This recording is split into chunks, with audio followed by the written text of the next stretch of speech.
Sur scène, un décor minimaliste esquisse la chambre de l'enfant, ou peut-être son imaginaire. Dans cet espace vide, le personnage navigue grâce au poème, en même temps qu'il monte le décor de son exposition idéale sous les yeux du spectateur. Oh là là. Il est quelle heure? Il construit, joue, chante et réfléchit. Il entraîne avec lui le spectateur comme un camarade de jeu.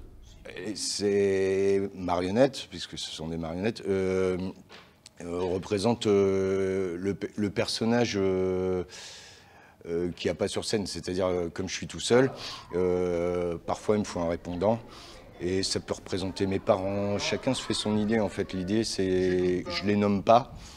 Je dis pas tu t'appelles comme ci, comme ça. Je dis pas qui tu es par rapport à moi. C'est juste pour avoir un répondant.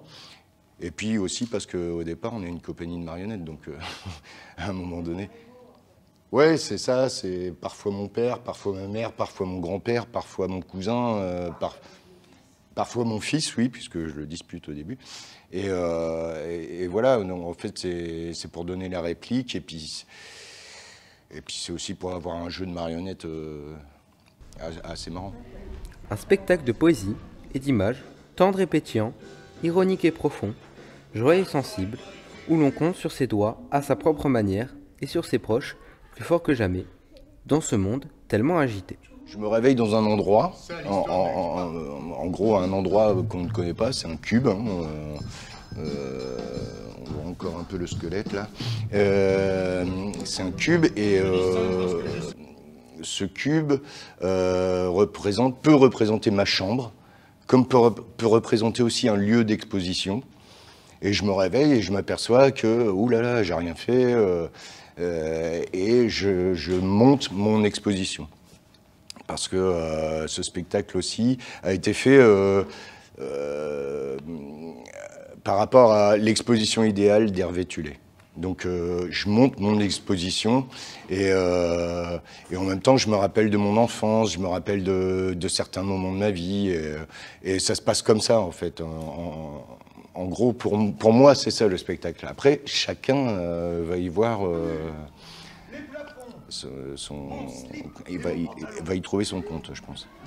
Un spectacle qui nous laisse entrevoir ce qu'il y a dans la tête des petits et des grands enfants, qui sont déjà nombreux, à l'avoir vu à travers l'Europe. En jouant en version européenne, en fait, ce spectacle, il avait été fait pour...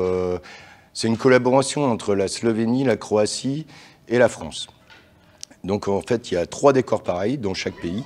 3 comédiens différents, donc les textes ont été traduits en croate et en slovène, pas en français puisque Bernard Friot est français. Donc je suis le comédien en France, il y a un comédien en Slovénie et une comédienne en Croatie.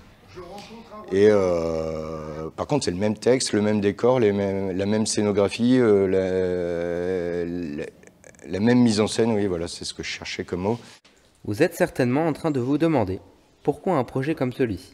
Eh bien, c'est un projet scolaire, sur la poésie, qui est travaillé tout au long de cette année.